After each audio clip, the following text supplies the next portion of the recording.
빛의 자녀들처럼 행하라. 빛의 자녀들처럼 행하라 라는 제목으로 말씀 전하기 원합니다. 우스운 이야기지만 마냥 웃을 수 없는 내용의 글이 있어서 소개하려고 합니다. 바로 건망증과 치매에 관한 글입니다. 당연히 건망증보다는 치매가 문제라는 것입니다. 깜빡 잊고 나중에 아차하면 건망증이고 생각 자체를 영원히 잃어버리면 치매입니다. 자동차 열쇠를 어디에 뒀는지 모르면 건망증이고 자동차 열쇠를 보고도 어디에 쓰는 물건인지 모르면 치매라는 것입니다. 배우자의 생일을 까먹으면 건망증이고 배우자를 보고도 누구인지 모르면 치매라는 것입니다. 비상금을 둔 위치를 몰라서 헤매면 건망증이고 그걸 찾아서 아내에게 갖다 주면 치매입니다. 더구나 통장에서 돈을 찾아 아들에게 주면 중증 치매라는 것입니다. 왜?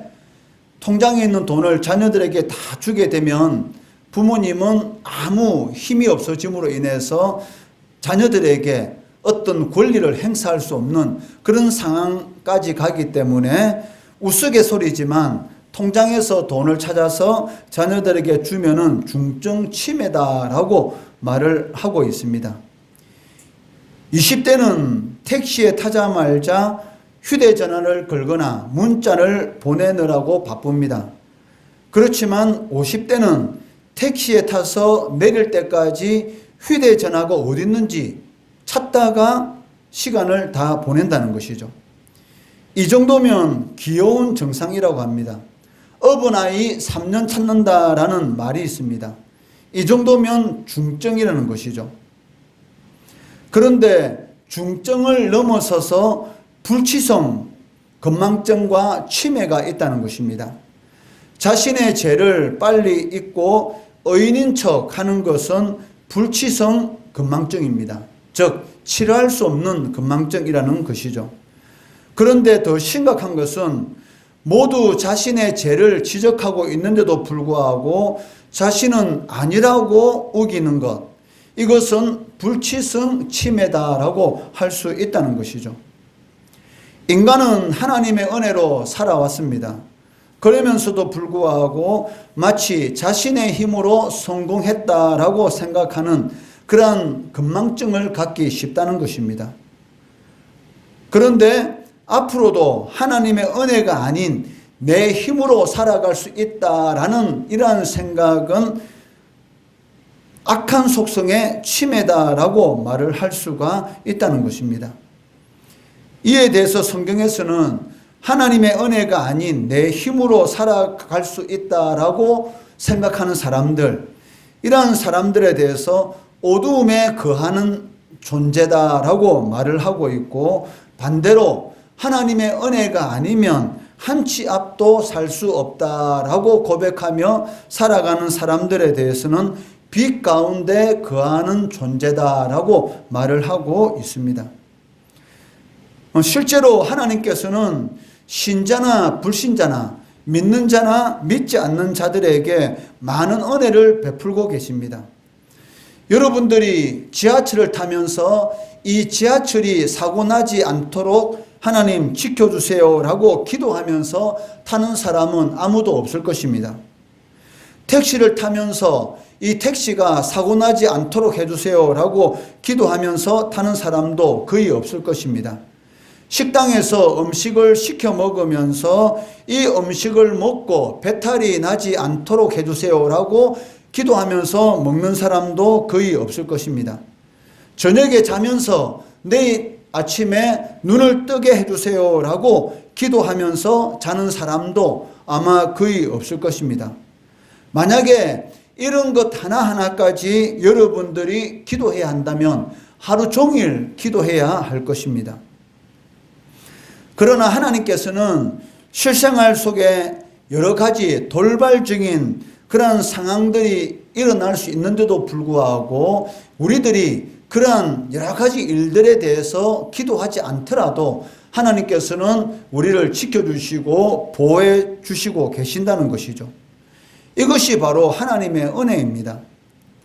그렇기 때문에 빛 가운데 거하는 신자들은 실생활 속에서 많은 일들이 일어나고 있고 그런 모든 일들 가운데서 하나님께서 지켜주신다라는 그런 믿음을 가지고 있기 때문에 하나님의 은혜에 항상 감사하고 범사에 감사하는 그러한 삶을 살아가고 있다는 것이죠. 그렇지만 불신자들은 하나님께서 자신들의 삶 가운데 하나님께서 일반 은혜를 끊임없이 베풀어 주시고 계시는데도 불구하고 그것을 모르고 있다는 것입니다. 이처럼 어두운 가운데 거하는 불신자들은 자신들이 사고를 당하지 않은 것, 어떤 위기 상황 가운데서 벗어나게 된 모든 일들에 대해서 재수가 좋았다라고 생각하고 있다는 것이죠. 그러나 사실은 하나님께서 그들에게도 일반적인 은총을 베풀어 주셨기 때문에 그러한 위기 상황 가운데서 돌발적인 상황 가운데서 고통을 당하지 않게 되었다는 것입니다. 바울은 오늘 본문 말씀을 통해서 성도의 성화에 대해서 말씀하고 있습니다. 신약에서는 그리스도인들의 성화의 방식은 진리를 알고 그 진리를 삶에 적용하는 것이다 라고 말을 하고 있습니다. 즉 하나님의 말씀이 우리에게 임할 때에 그 말씀을 우리의 삶 가운데 적용시켜 나가는 그러한 삶을 살아간다는 것이죠. 이것이 바로 그리스도인들의 성화의 과정이다라고 신약은 말을 하고 있습니다. 요한복음 17장 17절 말씀해 보시면 그들을 진리로 거룩하게 하옵소서 아버지의 말씀은 진리니이다 라고 말씀하고 있습니다. 즉 하나님의 말씀은 진리이기 때문에 그 말씀이 우리들에게 임할 때에 거룩한 삶, 즉 불신자들과는 구별된 그런 삶을 살아가게 된다는 것입니다. 그렇기 때문에 바울은 8절 말씀에서 빛의 자녀들처럼 행하라, 즉 구원받은 하나님의 백성으로서의 삶을 살아가라 라고 강하게 권면하고 있습니다. 그 이유가 무엇입니까? 8절 초두 말씀을 보시면 전에는 어둠이었지만 이제는 주 안에서 빛이다 라고 말씀하고 있기 때문입니다. 예수를 믿기 전에는 모든 사람들이 마귀의 지배 아래 있는 그런 어두움에 속한 존재이기 때문에 거룩한 삶, 구별된 삶을 살아갈 수가 없죠. 이 세상 사람들이 살아가는 그러한 방식으로 살아왔습니다. 그렇지만 예수를 믿고 구원받은 이후에는 하나님의 백성으로서의 거룩한 삶, 즉 구별된 그러한 삶을 살아가야 된다는 것이죠. 믿는 자와 믿지 않는 자의 차이점을 말할 때는 빛 가운데 있는 것과 어두운 가운데 있는 것으로 성경은 비유하고 있다는 것입니다. 베드로전서 2장 9절 말씀해 보시면 그러나 너희는 택하신 족속이요 왕 같은 제사장들이요 거룩한 나라요 그의 소유가 된 백성이니 이는 너희를 어두운 데서 불러내어 그의 귀한 빛에 들어가게 하신 이에 아름다운 덕을 선포하게 하려 하심이라 라고 말씀하고 있습니다. 즉 구원받기 전에는 어두운 가운데 있었지만 구원받고 난 이후에는 하나님의 귀한 빛 가운데서 살아가는 존재라는 것이죠. 그렇다면 여러분들이 진정으로 구원받은 하나님의 백성이라면 빛의 자녀들의 삶을 살아가야 된다는 것입니다. 그렇다면 빛의 자녀들처럼 행하기 위해서는 어떻게 해야 하는가? 첫째는 신자와 불신자의 차이가 무엇인지 그것을 바로 인식하고 살아가야 한다는 것입니다. 신자에 대해서 성경은 이 중생이라는 용어, 즉 거듭남이라는 용어를 사용하고 있습니다. 이것은 단순히 변화되었다라는 그런 의미가 아니고 완전히 새로 태어난 존재다라는 그런 의미를 지니고 있다는 것이죠. 여러분들은 변화된 존재가 아니라 새로 태어난 존재, 즉 재창조된 존재다라고 성경은 말을 하고 있다는 것입니다. 요한복음 3장 3절 말씀해 보시면 예수께서 대답하여 이르시되 진실로 진실로 내게 이르노니 사람이 거듭나지 아니하면 하나님의 나라를 볼 수 없느니라 라고 말씀하고 있습니다. 거듭난다는 말이 무슨 말입니까? 영어 성경을 보면은 born again, 즉 다시 태어난다라는 그런 의미를 가지고 있습니다. 그리고 고린도 후서 5장 17절 말씀해 보시면 그런즉 누구든지 그리스도 안에 있으면 새로운 피조물이라 이전 것은 지나갔으니 보라 새 것이 되었도다 라고 말씀하고 있다는 것이죠. 이 세상에 존재하는 모든 피조물들은 아무것도 없는 무에서 창조되었다는 것입니다. 그렇기 때문에 이 창조라는 이 단어는 변화를 의미하는 단어가 아니라 완전히 새롭게 태어난, 그러니까 무에서 아무것도 없는 것에서 존재하게 된 그러한 것을 의미하고 있다는 것이죠.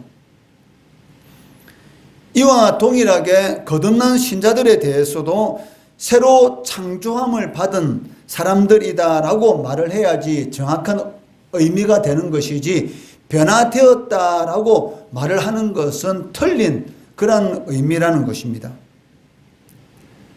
바울은 8절 말씀에서 너희가 전에는 이라는 이 말, 그리고 그러나 이제는 이라는 이 말을 통해서 신자와 불신자, 그리고 어둠 속에 속한 존재와 빛 가운데 속한 존재가 어떤 상황에 있는지, 즉 영원히 반대의 상태에 있다라는 것을 강조하고 있다는 것이죠.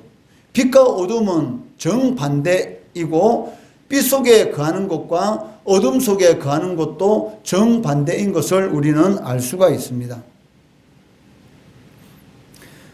거듭나기 전에 사람은 자신의 허물과 죄로 죽어 있는 상태라는 것입니다. 그래서 바울은 어둠과 빛이라는 단어를 사용해서 성도들에게 너희는 살아있든지 아니면 죽어 있든지 둘 중에 하나라는 것을 강조하고 있다는 것이죠. 죄와 허물로 죽은 존재인지 아니면 죄와 허물 가운데서 예수 그리스도의 피로 말미암아 구원받은 존재인지를 정확하게 인식하고 있으라라고 말을 하고 있다는 것입니다. 우리가 신자이든지 아니면 불신자이든지 둘 중에 하나이지 이 둘 사이에 중간 지점은 없다는 것이죠. 여러분들이 신자도 되고 불신자도 되는 그런 경우는 있을 수가 없다는 것입니다. 그렇기 때문에 바울은 너희가 전에는, 즉 구원받기 전에는 어둠이었지만 이제는 구원받고 난 이후에는 주 안에서 빛이다, 어둠을 비치는 빛이다 라고 말씀하고 있다는 것입니다. 그렇기 때문에 빛의 자녀들처럼 살아라, 거듭난 하나님의 백성으로서의 구별된 삶을 살아가라 라고 권면하고 있는 것입니다. 그런데 빛의 자녀들처럼 행하려면 조건이 있습니다. 그 조건이 무엇입니까? 먼저는 주 안에 있어야 한다는 것이죠. 그렇기 때문에 8절 말씀에서 이제는 주 안에서 빛이다. 여러분들이 주님 안에 거할 때만이 빛을 발하는 빛의 자녀로서의 삶을 살아갈 수가 있는 것이지 주님을 벗어나서는 여러분들도 어둠에 거하는 그런 존재밖에 되지 못한다는 것이죠. 예수님은 교회의 머리이시고 교회는 그리스도의 몸입니다. 그렇기 때문에 교회는 머리이신 그리스도를 통해서만이 능력과 생명을 받을 수가 있다는 것입니다. 초대교회 신자들이 예수 그리스도 이름으로 귀신을 쫓아내고 예수 그리스도 이름으로 병든 자를 고치고 예수 그리스도의 이름으로 복음을 전할 때에 영적으로 죽었던 사람이 살아나는 그런 많은 역사가 나타나는 것을 볼 수 있는 것처럼 오직 예수 그리스도를 통해서만이 교회는 생명과 능력을 받을 수가 있다는 것이죠. 그렇기 때문에 빛의 자녀는 주님에 의해서만이 그 신분에 합당한 열매를 맺을 수가 있다는 것입니다. 그리고 빛의 열매가 무엇인가? 우리가 빛의 자녀들처럼 행하면 어떤 열매를 맺어야 하는가? 거기에 대해서 9절에서 말씀하고 있는데 9절 말씀해 보시면 빛의 열매는 모든 착함과 의로움과 진실함이 있느니라 라고 말씀하고 있다는 것입니다. 저 세 가지를 말씀하고 있죠. 저 첫 번째는 착함, 두 번째는 의로움, 세 번째는 진실함. 이것이 바로 빛의 열매다라고 말씀하고 있습니다. 첫 번째 착함이라는 것은 제가 무서운 것임을 안다는 그런 의미를 가지고 있습니다. 무엇 때문에 제가 무서울까요? 죄는 자기 자신만을 바라보게 만들기 때문입니다. 죄는 사람을 자기 중심적인 사람, 자기 이익만을 생각하는 사람, 이기적인 사람으로 만든다는 것이죠. 아담이 선악과 열매를 먹기 전까지만 하더라도 하와를 볼 때 무엇이라고 고백했습니까? 내 살 중에 살이요 내 뼈 중에 뼈다. 즉 모든 피조물 중에 가장 소중한 존재가 바로 당신이다라는 그런 고백을 했습니다. 그런데 선악과 열매를 먹고 난 이후에 아담의 입에서 나오는 말이 무엇입니까? 자신이 지은 모든 잘못을 하나님에게 그리고 하와에게 자신이 지은 그런 모든 잘못을 넘기는 것을 볼 수가 있는 것이죠. 즉 하나님께서 저에게 주신 이 하와 때문에 내가 선악과 열매를 먹을 수밖에 없었다라고 핑계대는 것을 보게 되는 것이죠. 제가 무서운 것은 다른 사람에 대해서는 전혀 관심을 가지지 않고 오직 자신의 유익만을 추구하는 그러한 이기적인 삶을 살아가는 그러한 사람으로 변한다는 것이죠. 그렇기 때문에 바울은 고린도전서 10장 24절에서 누구든지 자기의 유익을 구하지 말고 남의 유익을 구하라 라고 말씀하고 있다는 것이죠. 어떤 상황 가운데 있을지라도 자신의 이익보다는 상대방의 이익을 구하면은 하나님의 말씀에 순종하게 되고 그를 통해서 상대방이 누린 그런 이익과는 비교가 안 되는 30배에서 100배 즉 무한대의 가치의 은혜를 하나님께서 베풀어 주신다라고 약속하고 계시다는 것입니다. 두 번째는 의로움입니다. 여기 빛의 열매로서 의로움이라는 이 말의 의미는 주의 법을 준행한다라는 그러한 뜻을 지니고 있습니다. 불신자들은 그 주의 법이 그들에게는 없죠. 그것이 바로 일반적인 특징입니다. 그렇기 때문에 불신자들에 대해서 말을 할 때에 불의한 자라고 이렇게 말을 하고 있고 신자들에 대해서 뭐라고 말합니까? 의로운 자, 하나님으로부터 어렵다함을 받은 자라고 말을 하는 것을 우리는 볼 수가 있습니다. 만약에 여러분들이 구별된 삶, 즉 하나님의 말씀에 순종하는 그러한 삶을 여러분들이 살아가지 않게 된다면 이 경건한 생활을 상실하게 됩니다. 그로 인해서 여러분들에게 따라오는 것이 있는데 그게 무엇일까요? 바로 불의라는 것이죠. 그러니까 의로운 사람들, 신자는 의로운 사람들인데 의로운 사람들이 하나님의 말씀대로 살아가지 않게 되면 반드시 나타나는 현상이 있는데 그것이 바로 불의로 나타나게 된다는 것이죠. 로마서 1장 18절 말씀해 보시면 하나님의 진노가 불의로 진리를 막는 사람들의 모든 경건하지 않음과 불의에 대하여 하늘로부터 나타나나니라고 말씀하고 있습니다. 당연히 어렵다고 하나님 앞에 칭함을 받은 신자들은 하나님이 기뻐하는 그런 구별된 삶, 경건한 삶을 살아가야 되는데 만약에 그러한 삶을 살아가지 않게 된다면 경건한 그 생활을 상실하게 되고 그를 통해서 불의를 저지르게 되고 이 불의로 말미암아서 하나님의 진노가 임하게 된다라고 말씀하고 있습니다. 그렇기 때문에 의로움이라는 이 단어는 주의 법을 지키는 자들만이 진정한 신자다라는 그런 의미도 포함하고 있습니다. 왜냐하면 나무는 무엇으로 알 수 있을까요? 이 나무가 무슨 나무다라는 것을 알 수 있는 것은 그 열매를 통해서만이 우리가 알 수가 있다는 것입니다. 열매를 봐야지만이 그 나무가 무슨 나무인지 알 수 있는 것처럼 우리의 삶 가운데서 하나님이 기뻐하시는 그러한 열매가 나타나는 자들만이 진정한 신자다라고 말을 할 수 있다는 것이죠. 다윗은 이렇게 고백합니다. 시편 119편 92절 말씀해 보시면 주의 법이 나의 즐거움이 되지 아니하였다면 내가 내 고난 중에 멸망하였으리라.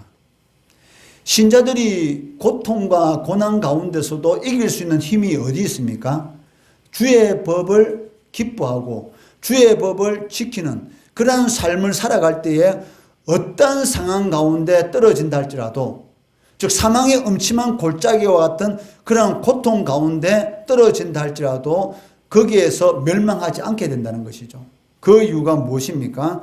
바로 주의 법이 자신을 지켜주기 때문이다라고 다윗은 고백하고 있다는 것입니다. 마지막으로 빛의 열매로서의 진실함입니다. 진실함이라는 이 말은 여러분들도 다 알겠지만 그 안에 속임이 없다라는 그런 의미를 가지고 있습니다. 거짓의 아비가 누굽니까? 사탄이죠. 우리의 삶 가운데 거짓으로 일관된 그런 삶을 살아간다면 사실은 우리는 빛의 자녀가 아니고 어둠에 속한 자녀다라고 말을 할 수가 있다는 것이죠. 왜냐하면 사단은 거짓의 아비요 최초로 살인한 자요 사단이 하는 일이 무엇이냐면 속이는 그런 일들을 통해서 예수 믿는 사람들 또 믿지 않는 사람들을 멸망 가운데로 끌고 가기 때문입니다. 빛의 자녀들은 속임이 있을 수가 없습니다. 그 이유가 무엇이냐면 빛 가운데서는 모든 것이 드러나게 되기 때문이죠. 모든 음행과 나쁜 일들은 언제 일어납니까? 어두운 가운데서 다른 사람들이 보지 않을 때 저녁에 그러한 일들이 많이 일어나는 것을 우리가 알 수가 있지 않습니까? 유흥가에 휘황찬란한 네온사인의 불빛들이 비추는 그 시각이 언제입니까? 저녁이죠. 저녁만 되면 많은 사람들이 유흥가에서 흥청망청 자신이 지금 어떤 상황 가운데 있는지도 모르는 그런 상황 가운데서 사람이 하지 못할 그런 많은 나쁜 일들을 행하는 것을 볼 수가 있다는 것이죠. 그러나 빛이 비치는 가운데서는 그런 속임을 행할 수가 없죠. 왜? 다 드러나기 때문에.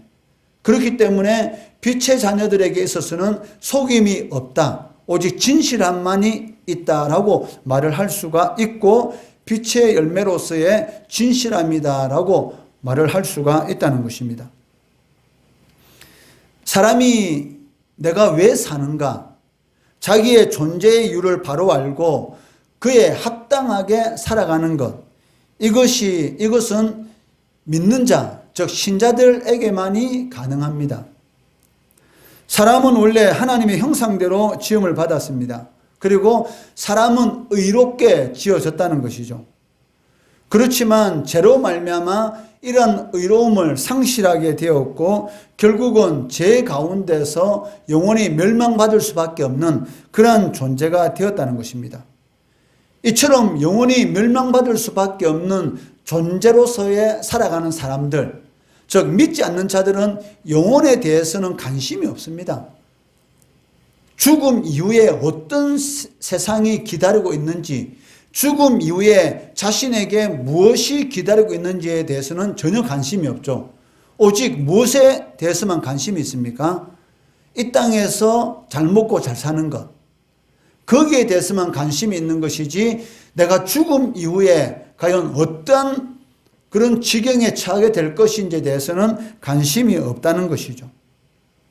그렇기 때문에 마치 동물과 같이 죽으면 모든 것이 끝난다라고 생각하면서 살아가고 있다는 것입니다. 그렇지만 끝이 아니죠. 진정한 시작은 언제부터 시작됩니까?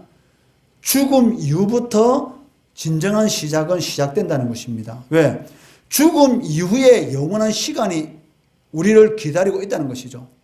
이 세상의 삶은 잠시 있다가 없어지는 안개와 같고, 이 세상의 삶에 대해서 성경은 무엇이라고 말을 하고 있느냐 하면 나그네의 삶이다라고 말을 하고 있습니다. 나그네가 많은 짐을 끌고 다니는 것 여러분 봤습니까? 나그네들은 배낭 하나만 메고 다닙니다. 왜? 잠시 스쳐 지나가기 때문에 몸을 가볍게 해서 이동하기 쉽도록 그렇게 살아가는 사람들이 누구입니까? 바로 나그네죠.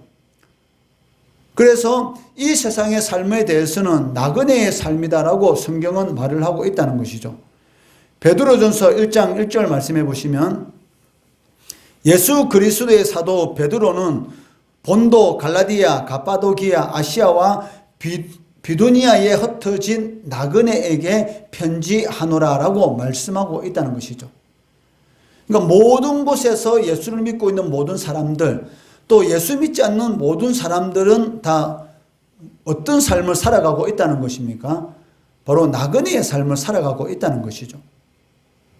그렇기 때문에 이 땅의 삶은 잠시 있다가 없어지는 제한된 시간 안에 살아가는 것이고, 죽음 이후의 삶은 영원한 삶이란 것입니다. 영혼에 비해서 이 세상에서의 70년, 80년 이것은 아무것도 아니라는 것이죠.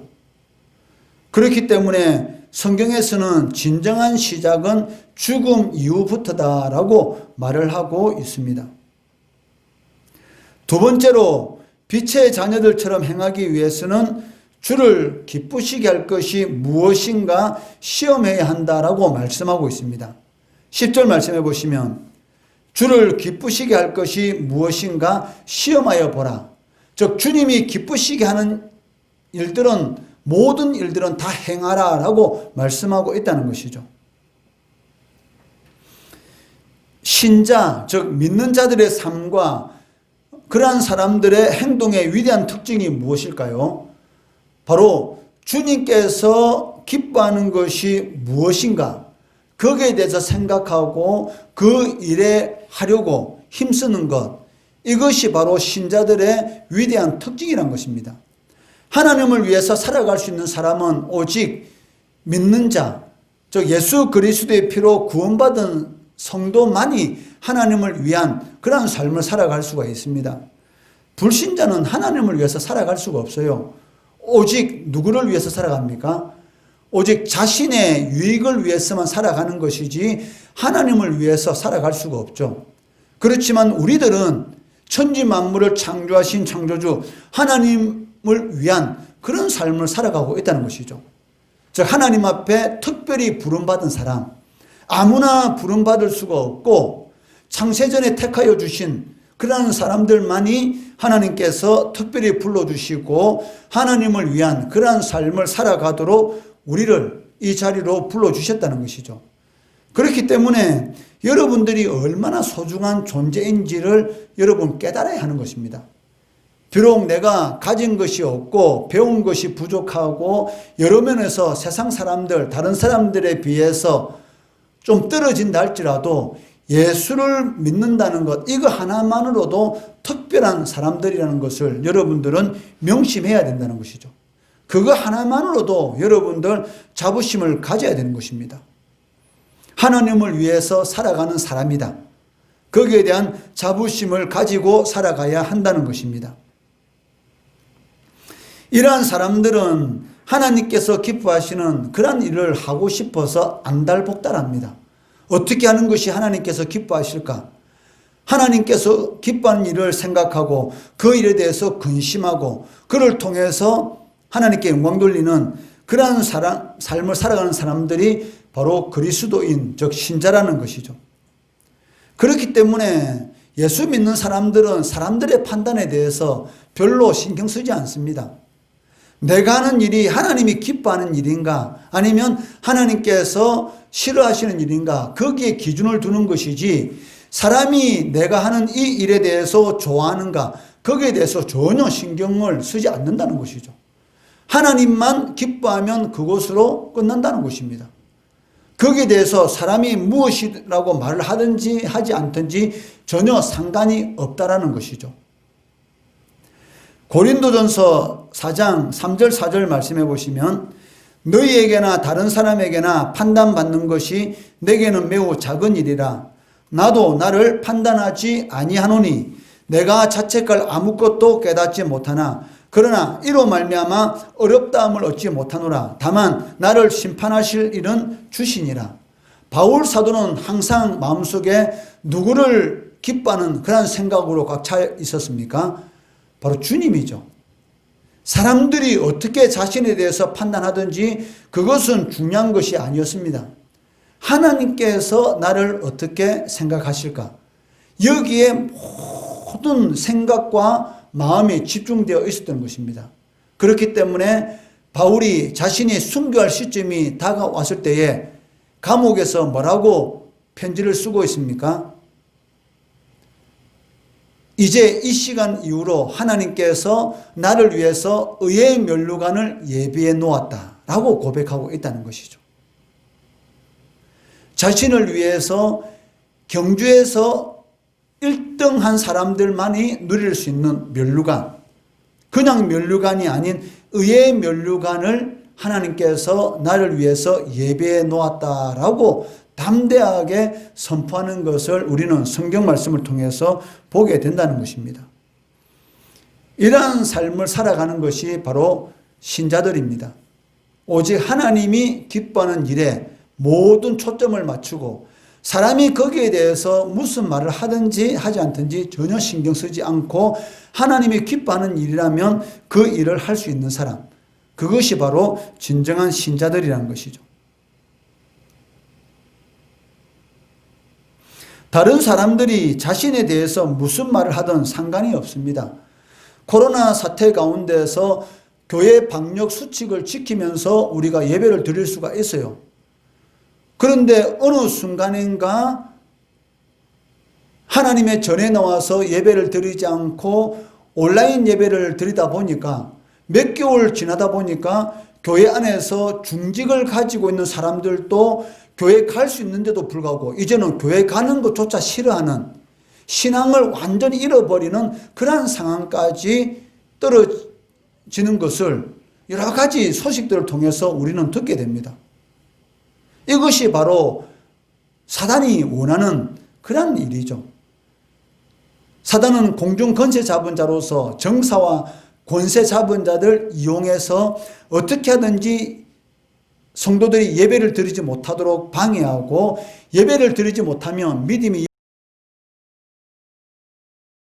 신자에게 있어서 선을 행하는 궁극적이고 가장 최종적인 목적은 하나님을 기쁘시게 하는 것입니다. 이것이 바로 우리 인생의 목적이 되어야 한다는 것이죠.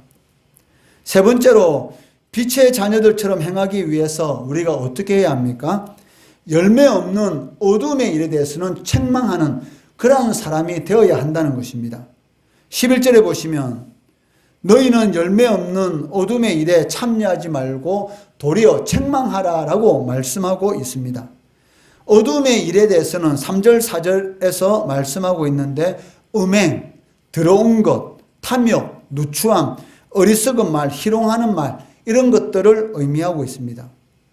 그리고 15절 말씀에서는 이런 것들에 대해서는 말하기도 부끄러운 것이다 라고 말을 하고 있다는 것이죠. 12절 말씀해 보시면 그들이 은밀히 행하는 것들은 말하기도 부끄러운 것들이라. 어둠에 속한 자들이 행하는 모든 일들을 보면 어때요? 정말로 우리가 상상할 수 없는 이런 더러운 그러한 일들을 행하는 것을 우리는 알 수가 있다는 것이죠.